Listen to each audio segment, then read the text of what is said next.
Welcome back friends, स्वागत है आप सबका एक एकेडमी क्लास में। मैं आदित्य आज फिर से आप सबके बीच इंग्लिश की पेडागोजी की ये लास्ट सेशन लेके आया हूं। और जैसा कि आप सभी जानते हैं कि आप सबका एग्ज़ाम कल 21 तारीख को होना निर्धारित है, 21 जनवरी 2024। तो ये सिर्फ इस साल नहीं, आप किसी भी साल देखेंगे इंग्लिश की पेडागोजी तो पेडागोजी वही रहेगी, ठीक है। और पेडागोजी का मतलब शिक्षण शास्त्र होता है, मतलब टीचिंग मेथड होता है, तो वो कभी बदलने वाला नहीं है। ये आप कभी भी देख सकते हैं, किसी भी साल में देख सकते हैं। तो ये हमारे एग्ज़ाम का बस एक दिन पहले ये मैं आपके बीच सेशन लेके आया हूँ। तो चलिए सेशन को स्टार्ट करते हैं। और यदि आप इस क्लास में नए हैं तो क्लास को सब्सक्राइब कर लेंगे और बेल नोटिफिकेशन ऑन कर लेंगे अगली वीडियो की सूचना पाने के लिए। तो चलिए हमारे क्लास का जो पहला सवाल है वो आपके सामने है। आपको बताना है the main responsibility of a language teacher as a facilitator is, मतलब एक main responsibility of a language teacher, एक भाषा शिक्षक के रूप में आपका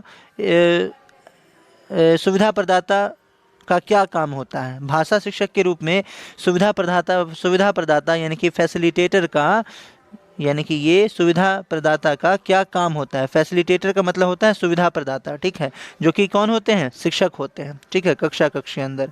तो उसका काम क्या होता है। ऑप्शन नंबर ए दिया गया है, to create a number of opportunities for the learners to use the language meaningfully, या फिर option number two provide a lot of information and make the learners listen to it, या फिर option number third, to strictly control and class and cover the syllabus in quick time, या फिर option number fourth है, to read the lesson aloud and provide explanation for each line. तो क्या होगा friends, इस सवाल का सही जवाब आपके लिए मैं थोड़ा सा समय दूंगा ताकि आप लोग भी आंसर कर पाएँ, ठीक है।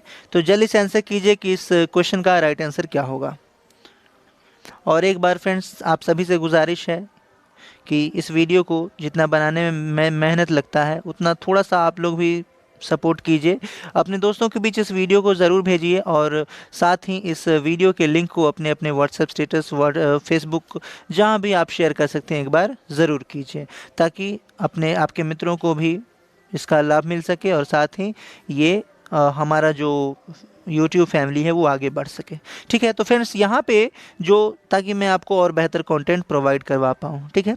तो इस सवाल का जो सही जवाब होगा वो होगा ऑप्शन नंबर ए। क्या दिया गया है, to create a number of opportunity for the learners to use the language meaningfully, यानी कि ऑप्शन नंबर ए यहाँ पे इस क्वेश्चन का सही जवाब होगा। ऑप्शन नंबर ए यानी कि फर्स्ट, ओके, यानी कि बच्चों को स्वतंत्रता देनी चाहिए, ठीक है, for learners to use a language meaningfully, ताकि बच्चा जो है भाषा का उपयोग मीनिंगफुल तरीके से कर पाए, ठीक है, बच्चे को उस प्रकार की छूट देनी चाहिए, ठीक है। तो इसीलिए ऑप्शन नंबर फर्स्ट सही है। चलते हैं अगले सवाल पे। और फ्रेंड्स मैं एक बात आप सभी को शुरुआत में ही कहना चाहूँगा कि थोड़ा सा टाइम आपको हो सकता है कि क्वेश्चन बताने में, समझाने में मुझे लगेगा, लेकिन आप यदि इस क्लास में बने रहते हैं तो इंग्लिश की पेडागोजी यदि आपने 10 ही वीडियो देखी है मेरी तो आपको समझ में आने वाली है, ठीक है। वो रटने वाली और सीधे ऑप्शन पे टिक लगा के चलने वाले में से हम नहीं हैं, ओके। तो आप यदि इसके लिए आए हैं तो मैं माफ़ी चाहूँगा। यहाँ पे अगर आप चाहते हैं कि ये वीडियो जल्दी में देख लें आप, तो इसका स्पीड आप बढ़ा सकते हैं, ठीक है। तो अगला जो ऑप्शन, ये क्वेश्चन है वो है आपके सामने, which of the following will help learners to take general responsibility for their own learning.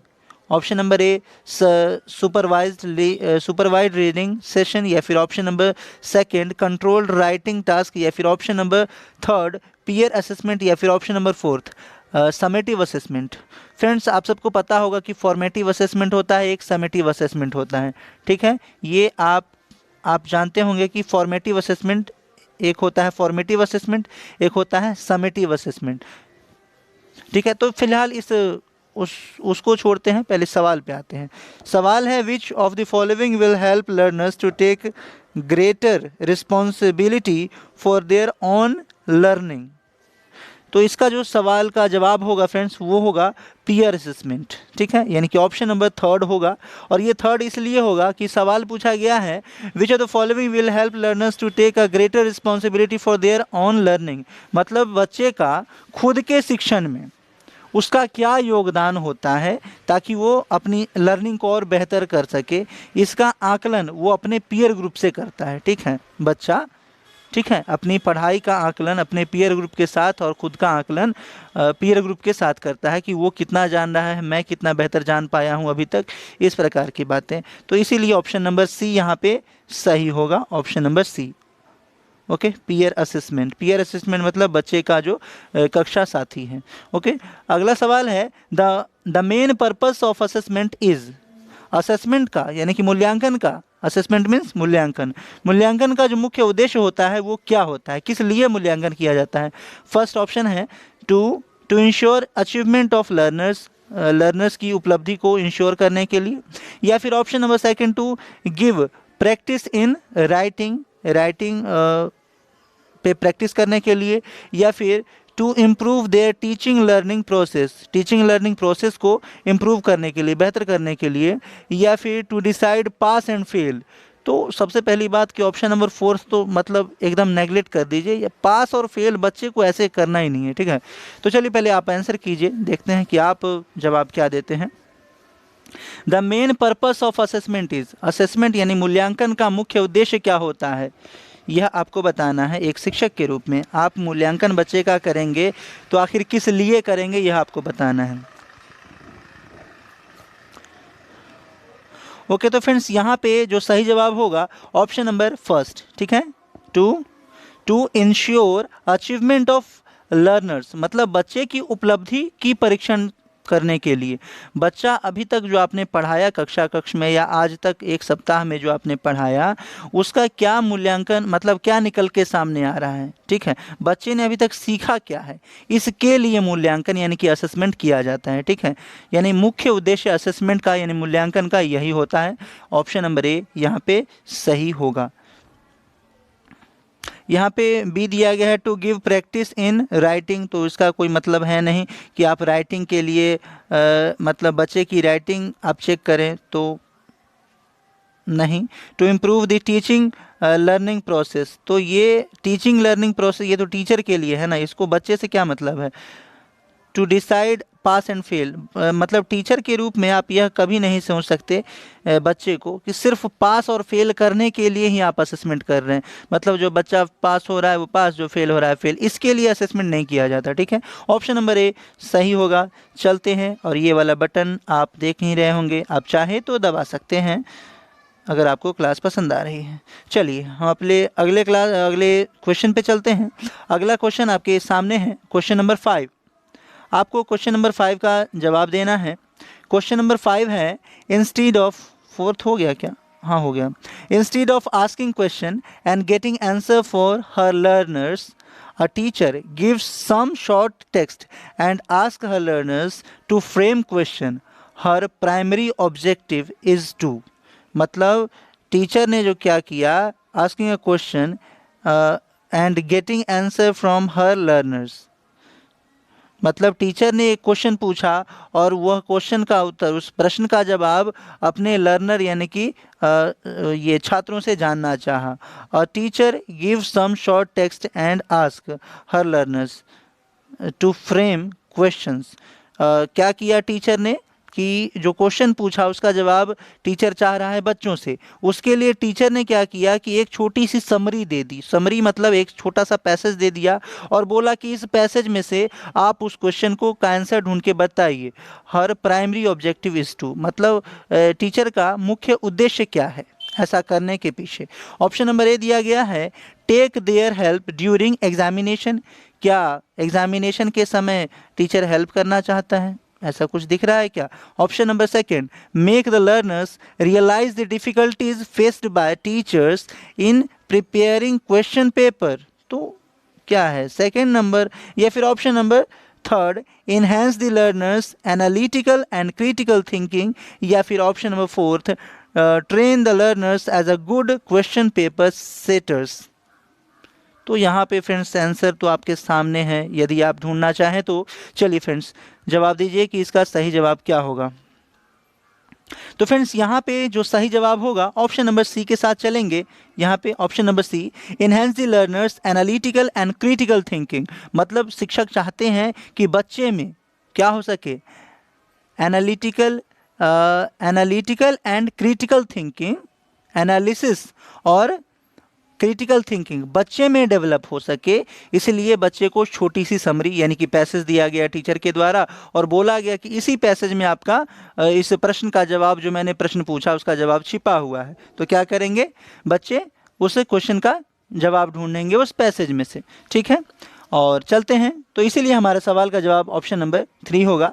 चलते हैं अगले सवाल पे और देखते हैं हमारे क्लास का अगला सवाल। अगला सवाल आपके सामने है, reading between the lines as a sub skill of reading mainly involves option number first, understanding the stated facts, या फिर option number second, giving sufficient space between lines, या फिर option number third, inferring the unstated using the contextual and verbal clauses, या फिर option number fourth, identifying the grammatical items. जल्दी से बताएंगे friends कि इस क्वेश्चन का राइट जवाब क्या होगा। क्वेश्चन था आपसे, reading between the lines as a sub skill of reading mainly involves, मतलब लाइन जो पढ़ाया जा रहा है, reading between lines as a sub skill of reading mainly involves, मतलब सब स्किल के रूप में उसमें क्या मुख्य रूप से शामिल होता है। क्या ऑप्शन नंबर ए इसको फॉलो करता है, अंडरस्टैंडिंग द स्टेट्स फैक्ट्स, या फिर option number second, giving sufficient space between lines, या फिर option number third, inferring the unstated using the contextual and verbal clauses. तो फ्रेंड्स यहाँ पे ऑप्शन नंबर थर्ड यहाँ पे सही जवाब होगा। ऑप्शन नंबर थर्ड के साथ चलेंगे, कॉन्टेक्चुअल मतलब संदर्भ के रूप में। ऑप्शन नंबर थर्ड यहाँ पे सही जवाब होगा। तो आप समझ गए होंगे ऑप्शन नंबर थर्ड सही जवाब है। चलते हैं हम अपने क्लास के अगले सवाल पे और देखते हैं हमारे क्लास का अगला सवाल। ओके फ्रेंड्स, अगला सवाल आपकी स्क्रीन पे है, substitution table drill helps learners इन option number first, developing free writing skills, या फिर option number second, involving the fluency of learners, या फिर option number third, evaluating the listening skills, या फिर option number fourth, giving controlled language practice. Friends आपसे सवाल था, substitution table drills helps teachers in, मतलब सब्स्टिट्यूशन का मतलब हो सकता है कि आप लोग ना समझें, तो सब्स्टिट्यूशन का मतलब होता है प्रतिस्थापन, ठीक है, या फिर आप बदलना भी कह सकते हैं एक स्थान से दूसरे स्थान। तो substitution table drills helps teachers in, किस चीज़ में ये हेल्प करता है प्रतिस्थापन टीचर को। तो डेवलपिंग फ्री राइटिंग स्किल्स, या फिर improving the fluency of learners, या फिर इवेलुएटिंग द लिसनिंग स्किल्स, या फिर गिविंग कंट्रोल्ड लैंग्वेज प्रैक्टिस। तो फ्रेंड्स यहाँ पे जो इस प्रश्न का सही जवाब होगा वो क्या होगा, जल्द से बताएंगे। तो फ्रेंड्स यहाँ पे सही जवाब होगा ऑप्शन नंबर फोर्थ, यानी कि giving controlled language practice. Option number fourth के साथ चलेंगे। ऑप्शन नंबर फोर्थ यहाँ पे सही होगा, ऑप्शन नंबर डी। ओके, चलते हैं अगले सवाल पे और देखते हैं हमारे क्लास का अगला सवाल। अगला सवाल आपके सामने है, language skills are best learned, मतलब भाषा कौशल अच्छे तरीके से किस समय क्या किया जाता है, सीखा जाता है। ऑप्शन नंबर फर्स्ट है, only through written test and assignments, या फिर option number second, if they are taught in an integrated manner, या फिर option number third, with the help of challenging and mechanical language drills, या फिर option number fourth, when they are introduced in isolation one skills at a time. तो जल्दी से बताएंगे friends कि भाषा कौशल जो है किस समय अच्छे तरीके से सीखा जा सकता है, भाषा कौशल। तो फ्रेंड्स यदि आप इस क्लास में नए हैं तो क्लास को सब्सक्राइब कर सकते हैं और बेल आइकन को ऑल पे सेट कर सकते हैं अगली वीडियो की सूचना सबसे पहले पाने के लिए। और यदि आपको क्लास पसंद आती है तो क्लास को लाइक ज़रूर करेंगे, इससे मुझे पॉजिटिव थिंकिंग मेरे अंदर और विकसित होती है, और जिससे कि मैं आपके बीच और ज़्यादा बेहतर कंटेंट लेके आ पाऊँगा। ठीक है, और इस वीडियो को एक बार ज़रूर शेयर करें अपने दो मित्रों के बीच।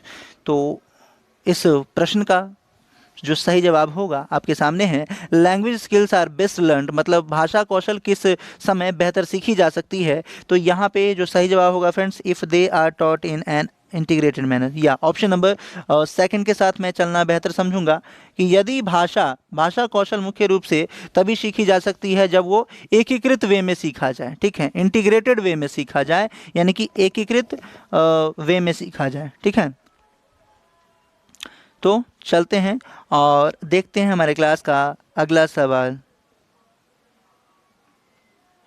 यहाँ पे ऑप्शन नंबर फर्स्ट दिया गया था, only taught written test and assignment. तो क्या मतलब रिटन टेस्ट और असाइनमेंट से कभी नहीं होगा। चलते हैं अगले सवाल पे। After reading a poem at a teacher After reading a poem, a teacher involves the learners in group work. One group writes the summary of the poem, another draw a picture to depict the main theme, and yet again another sets the poem to music. This activity, मतलब ये पूछा गया है आपसे इस प्रश्न में कि आफ्टर रीडिंग अ पोएम मतलब एक पोएम पढ़ने के बाद, टीचर इन्वॉल्व्स द लर्नर्स मतलब एक टीचर लर्नर्स को यानी कि शिक्षार्थियों को इन्वॉल्व करता है ग्रुप में। ठीक है, जैसे कि पहले ग्रुप बनाया टीचर ने, पहला ग्रुप, उस पहले ग्रुप में कहा rights the summary of the poem, जो पोएम अभी कहा गया, ठीक है, उसका समरी यानी कि शॉर्ट समरी, संक्षिप्त रूप लिखने को कहा गया। और दूसरे ग्रुप को क्या कहा गया कि आप एक पिक्चर ड्रॉ कीजिए, मतलब उस जो छोटी सी समरी है उस पे उस कहानी पे एक पिक्चर ड्रॉ कीजिए, यानी कि वो कहानी जिस चीज़ पे आधारित है उस पे एक पिक्चर ड्रॉ करना है। और to depict the main theme, जिसकी वजह से मेन थीम पता चल सके। And yet again another set the poem to music, और दूसरे को कहा गया कि उस पोएम का म्यूजिक तैयार करें। दिस एक्टिविटी मतलब इस एक्टिविटी से शिक्षक क्या करना चाह रहे हैं ये आपको बताना है। ऑप्शन नंबर ए दिया गया है, यानी first is a sheer waste of time, मतलब क्या ये बकवास है, समय की बर्बादी है। फिर ऑप्शन नंबर सेकेंड है creators to diverse abilities and interest, या फिर option number third is aimed preparing the learners for assessment, या फिर option number fourth will distract and learns from this lesson. तो जल्दी से बताएंगे फ्रेंड्स कि इस क्वेश्चन का सही जवाब क्या होगा। यह क्वेश्चन भी बहुत ही आसान है, थोड़ा सा आप समझने का प्रयत्न करेंगे, वैसे मैंने क्लियर सब समझा ही दिया है। तो फ्रेंड्स यहाँ पे इस क्वेश्चन का जवाब देंगे।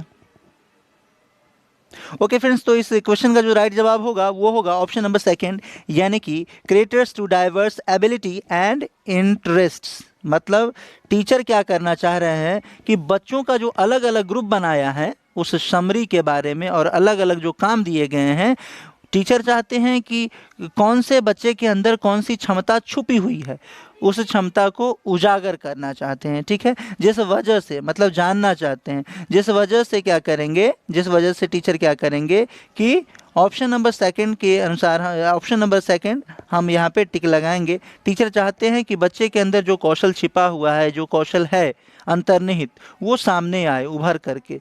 ठीक है, इसलिए हम ऑप्शन नंबर सेकंड लगाएंगे, creators to diverse ability and interest. ठीक है, चलते हैं हम अपने क्लास के अगले सवाल पे और देखते हैं हमारे क्लास का अगला सवाल। अगला सवाल स्क्रीन पे आपके सामने है, correct speech habits can be developed most effectively through. जल्द से बताएंगे करेक्ट स्पीच हैबिट्स मतलब स्पीच हैबिट जो है can be developed most effectively, जो स्पीच की मतलब कि भाषण देने की या स्पीच देने की कौशल प्रभावी रूप से कैसे सिखाई जा सकती है। ऑप्शन नंबर फर्स्ट दिया गया है प्रोनाउंसिएशन प्रैक्टिस से, या फिर option number second vocabulary practice से, या फिर ऑप्शन नंबर थर्ड क्विज से, या फिर ऑप्शन नंबर फोर्थ डिक्टेशन से। जल्दी से बताएंगे कि एक शिक्षक के रूप में आप बच्चे के अंदर स्पीच की एबिलिटी कैसे डेवलप कर सकते हैं ताकि बच्चा जब भी कोई भाषण दे, स्पीच दे, तो वो प्रभावी तरीके से कैसे दे सकता है, यह आपको बताना है। आप एक शिक्षक के रूप में क्या कर रहे हैं, मतलब उसके लिए क्या करेंगे बच्चों के लिए। क्या आप प्रोनाउंसिएशन प्रैक्टिस करवाएंगे, या फिर option number second vocabulary practice करवाएंगे, या फिर ऑप्शन नंबर थर्ड क्विज करवाएंगे, या फिर ऑप्शन नंबर फोर्थ क्या उनसे डिक्टेशन लिखवाएंगे? तो सबसे आसान सा जवाब है, आपको दिख भी गया होगा कि सही जवाब क्या होगा। तो फ्रेंड्स यहाँ पे जो सही जवाब होने वाला है वो होगा ऑप्शन नंबर फर्स्ट, यानी कि प्रोनाउंसिएशन प्रैक्टिस। आप बच्चे से क्या करेंगे, उसको बोलना है ना, भाषा कौशल बच्चे में विकसित करनी है, इसीलिए आप फर्स्ट के साथ चलेंगे कि प्रोनाउंसिएशन प्रैक्टिस करवाएंगे बच्चे से। प्रोनाउंसिएशन प्रैक्टिस करवाएंगे तो बच्चे के अंदर बोलने की कौशल विकसित होगी। ऑप्शन नंबर ए इस बात को फॉलो करता है। और वोकैबुलरी प्रैक्टिस से आप कुछ नहीं करवा सकते, आपको यहाँ पे उसे ये नहीं लिखवाना है, डिक्टेशन नहीं लिखवाना है कि आप वोकैबुलरी प्रैक्टिस करवा सकते हैं। आप स्पेलिंग एरर नहीं चेक कर रहे हैं, ठीक है, आप स्पेलिंग एरर को हटाना नहीं चाह रहे हैं, ठीक है, आप भाषण कौशल यानी कि वाचन कौशल आप विकसित करना चाहते हैं, तो उसके लिए प्रोनाउंसिएशन प्रैक्टिस बच्चे को करवाएंगे। ऑप्शन नंबर ए यहाँ पे सही जवाब होगा। फ्रेंड्स मैं चाहता हूं कि कम से कम समय में आपको मैं क्लास आपको प्रोवाइड कर पाऊं, इसलिए मैं थोड़ा सा स्पीड बोलता हूं। और यदि आपको ऐसा लगे कि अभी भी स्लो है ये वीडियो, आप थोड़ा सा फास्ट करके इस वीडियो को तेज़ी से देख सकते हैं। मैं जानता हूं कि आपका एग्ज़ाम 21 को है और 2 पाली में परीक्षाएं होने वाली हैं, और मैं आप सभी के बेहतर रिजल्ट के लिए कामना करता हूँ और चाहता हूँ कि आप लोग बेहतर प्रदर्शन करके आएँ। तो चलिए इस सवाल का जवाब दीजिए। सवाल है आपके सामने, after a story telling session the learners are asked to change the ending of the story, this will help the learners. मतलब after a story telling session, मतलब एक सेशन लिया जा रहा है जिसमें एक कहानी बताई जा रही है, ठीक है। The learners are asked to change the ending of the story, और बच्चों से कहा जा रहा है कि आप इस स्टोरी को, जो स्टोरी का, जो कहानी का जो अंतिम जो भावार्थ हैं उसे क्या करें, चेंज करें। Change the ending of the story, मतलब learners are asked to change the ending of the story, मतलब बच्चों से कहा जा रहा है कि ये जो कहानी अभी बताई गई उसका एंडिंग पार्ट जो है थोड़ा सा आप बदलिए। तो ऐसा करके टीचर क्या करना चाह रहे हैं? ऑप्शन नंबर फर्स्ट दिया गया है अंडरस्टैंड ग्रामर बेटर, या फिर option number second develop library reference या फिर स्किल्स, या फिर option number third evaluate the teachers originality, या फिर option number fourth become imaginative and creative. Friends आप सबको मेरे ख्याल से आंसर दिख ही गया होगा कि इस प्रश्न का सही जवाब क्या है। आंसर खुद दिख रहा है, यहाँ पे कह रहा है कि मैं यहाँ हूँ। जल्द से आप आंसर करेंगे फ्रेंड्स कि इस क्वेश्चन का राइट आंसर क्या है। और मैं आशा करता हूँ कि आप सबों को ये क्लास पसंद आ रही होगी, आप सभी मित्रों को। और यदि आपको क्लास पसंद आती है तो क्लास को सब्सक्राइब ज़रूर करेंगे, ताकि हम लोग और बेहतर कंटेंट आपके बीच उपलब्ध करवा सकें। आगे आने वाली जो एस्टेट की परीक्षा है उसके लिए भी हम लोग यहाँ पे सीरीज़ लाने वाले हैं, टेस्ट सीरीज़, इसमें इसलिए आप इस क्लास को अभी भी यदि आपने सब्सक्राइब नहीं किया है तो कर लेंगे, ठीक है। तो फ्रेंड्स इस सवाल का जो सही जवाब होगा कि ऑप्शन नंबर फोर्थ, यानी यहाँ पे टीचर चाह रहे हैं कि बच्चे के अंदर इमेजिनेटिव काल्पनिक क्षमता विकसित हो पाए, क्रिएटिविटी विकसित हो पाए, ठीक है। इसलिए टीचर इस प्रकार से कहानी कह रहे हैं और उस कहानी का जो अंतिम भावार्थ है उसको बदलने के लिए कह रहे हैं थोड़ा सा। तो ऑप्शन नंबर फोर्थ इसलिए सही होगा। चलते हैं अपने क्लास के अगले सवाल पे। अगला सवाल आपकी स्क्रीन पे है। आपको बताना है अंडर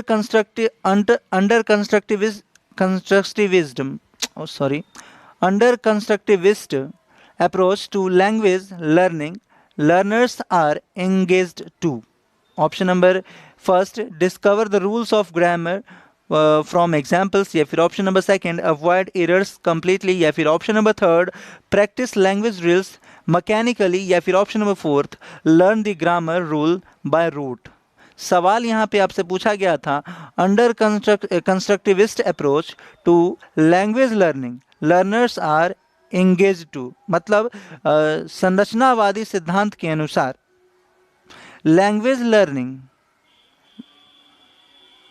संरचनावादी सिद्धांत के अनुसार भाषा अधिगम क्या है?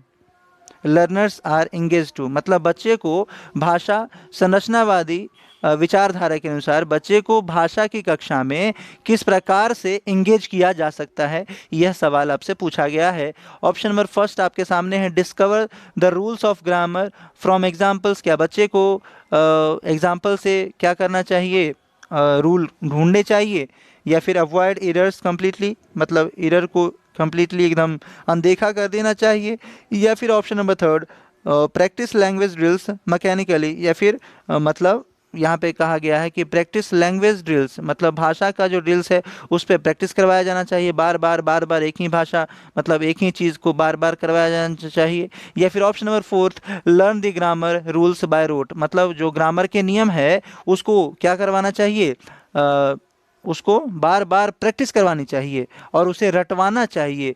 ग्रामर का ये नियम है, आप इसे रट लो, ऐसा क्या? तो जल्दी से बताएंगे फ्रेंड्स कि सही जवाब क्या होगा। फ्रेंड्स यहाँ पे जो सही जवाब होगा वो आपके सामने दिख रहा है और कह रहा है कि मैं यहाँ हूँ। चलिए, इसका जो सही जवाब है वो है discover the rules of grammar from examples. ठीक है, ग्रामर फ्रॉम एग्जाम्पल्स, यानी कि ऑप्शन नंबर फर्स्ट के साथ चलेंगे फ्रेंड्स, और यही हमारा प्रश्न का सही जवाब होगा। चलते हैं अगले सवाल पे और देखते हैं हमारे क्लास का अगला सवाल क्या है। अगला सवाल आपकी स्क्रीन पे है, young learners will enjoy a play include in the text book when they. Young learners will enjoy a play, जो बड़े जो शिक्षार्थी हैं वो गेम को कैसे एंजॉय करेंगे, include in the text book, जब टेक्स्ट बुक शामिल किया जाए। When they, young learners will enjoy a play include in the text book, मतलब टेक्स्ट बुक में यदि किसी गेम को दिखाया या बताया गया है तो बच्चे कैसे उसे एंजॉय करेंगे। क्या listen to, option number first है, listen to the teacher reading the play. क्या बच्चे मतलब टीचर जो है उसको पढ़ेंगे तो बच्चे एंजॉय करेंगे, कहानी को पढ़ेंगे तो, मतलब उस टेक्स्ट बुक को पढ़ेंगे तो, या फिर option number second, engage the play, मतलब इनेक्ट द प्ले, मतलब अभिनय करके उस गेम में। ये तो अच्छी बात है, इनेक्ट मतलब अभिनय करना। ठीक है, option number second, get detailed explanation about the play from the teacher.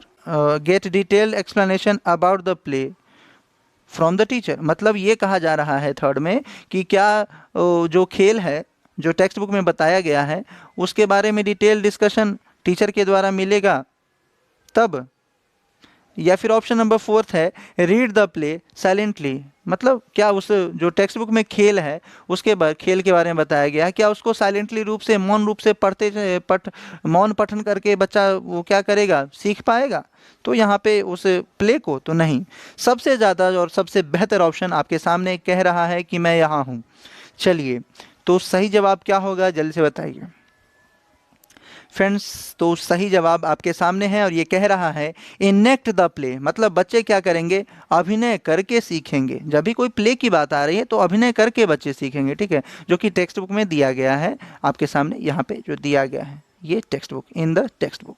ठीक है, तो चलते हैं अगले सवाल पे और देखते हैं हमारे क्लास का अगला सवाल। अगला सवाल आपकी स्क्रीन पे है, आपको बताना है the primary objective of using role play is, मतलब रोल प्ले का मुख्य उद्देश्य क्या होता है। ऑप्शन नंबर फर्स्ट दिया गया है, रोल प्ले मतलब किसी भी कहानी के ऊपर, ठीक है, रोल प्ले करना मतलब अभिनेता के रूप में, एक अभिनय के रूप में अभिनय करना। ठीक है, आप अभिनय किसी भी फील्ड में कर सकते हैं, एक पत्रकार के रूप में कर सकते हैं, एक जज के रूप में कर सकते हैं, एक डॉक्टर के रूप में कर सकते हैं, एक वकील के रूप में। अभिनय करना मतलब नाटक का कोई पात्र आप बनेंगे। ठीक है, एक जज के रूप में भी बन सकते हैं। ठीक है, तो ऑप्शन नंबर फर्स्ट दिया गया है to evaluate dialogue writing skills, या फिर option number second to promote the reading habit, या फिर option number third to improve the communicative competence, या फिर option number fourth to develop acting talent. तो फ्रेंड्स, इस सवाल का सही जवाब क्या होगा जल्द से बताएंगे इस सवाल का सही जवाब। फ्रेंड्स, तो यहाँ पे सही जवाब क्या होगा।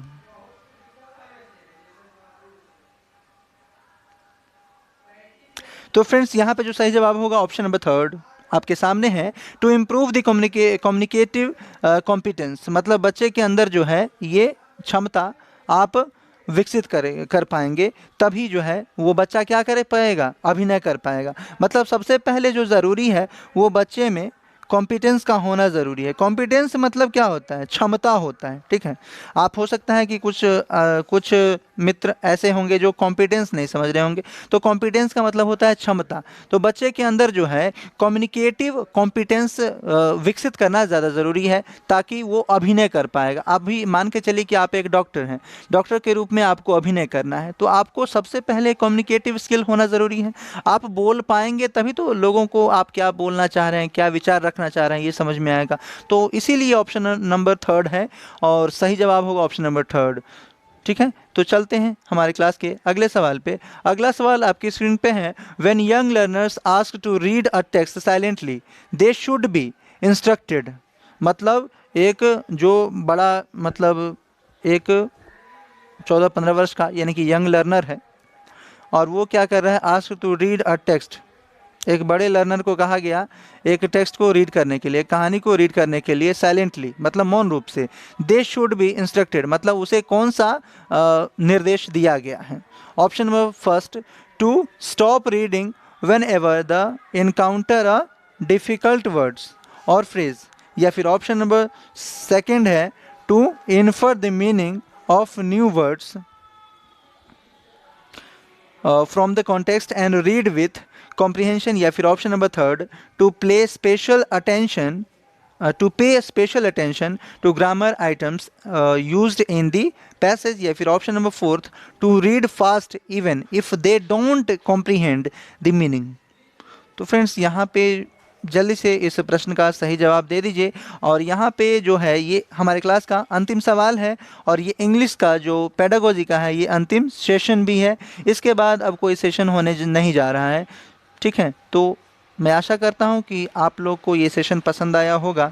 चलिए इस सवाल का सही जवाब जो होगा वो होगा option number second, to infer the meaning of new words from the context and read with comprehend, ठीक है। यहाँ पे सवाल आपसे पूछा गया था, when young learners ask to read a text silently they should be instructed मतलब एक लड़के को कहा गया कि आप ये कहानी या कविता पढ़िए, और उसको पढ़ने के लिए जो कहा गया ये कौन सा निर्देश दिया गया, ठीक है। इससे बच्चे के अंदर कौन सी क्षमता विकसित होगी यह आपको बताना था। तो ऑप्शन नंबर सेकंड इस बात को फॉलो करता है कि to infer the meaning of new words, ठीक है। बच्चा क्या कर पाएगा, टीचर के इस निर्देश से क्या प्रभाव बच्चे के ऊपर पड़ेगा यह समझिए। To infer the meaning of new words बच्चा जो है नए वर्ड को समझ पाएगा, ठीक है, जान पाएगा। फ्रॉम द कॉन्टेक्स्ट संदर्भ में, ठीक है, जो संदर्भ उस कहानी में या जो कविता में जिस संदर्भ की बात की जा रही है उसके बारे में समझ पाएगा। एंड रीड विद कॉम्प्रीहेंशन और साथ ही उस बातों को कॉम्प्रीहेंड कर पाएगा, अच्छे तरीके से उसका मीनिंग भी समझ पाएगा, ठीक है। इसीलिए ऑप्शन नंबर सेकंड के साथ हम चले और यही हमारा सही जवाब होगा। आशा करते हैं कि आपको ये क्लास पसंद आई होगी, और अगर पसंद आई है तो क्लास को सब्सक्राइब कर लेंगे और अपने मित्रों के बीच इस वीडियो को एक बार ज़रूर शेयर करेंगे। मिलते हैं नेक्स्ट वीडियो में,